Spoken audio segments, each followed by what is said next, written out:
بسم الله والصلاة والسلام على رسول الله صلى الله عليه وسلم. عاملين يا جماعة؟ يا رب تكونوا بخير وفي أحسن حال دايما يا رب. يلا كلنا نصلي على النبي عليه أفضل الصلاة والسلام.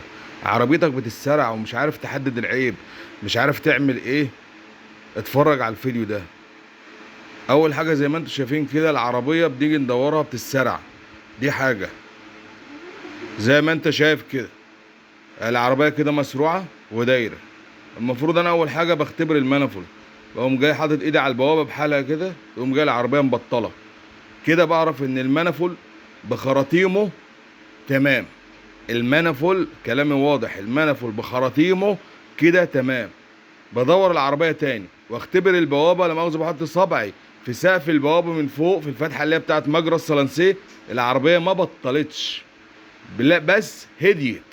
معناها ان انا قفلت مجرى الصلانسيه والعربيه شغاله برضو، يبقى كده البوابه عندي هي اللي بايظه، المكان بتاع القلاب اتاكل.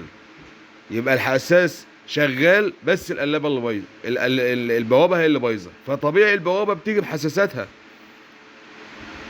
دي فيديو توعيه عشان الناس ما تتلخفنش في البوابه والحساس والمنفول، لان في كتير اسئله دلوقتي بتيجي: العربيه بتتسرع، طب من ايه، طب اعمل ايه، طب اسوي ايه؟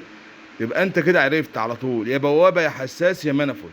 اول حاجه تختبر المنفول تمام تمام، بتختبر البوابه بعديها، لو البوابه تمام وبطلت العربيه لما تحط صبعك في سقف البوابه يبقى حساس. ويا رب اكون فدتكم، كل سنه وانتم طيبين.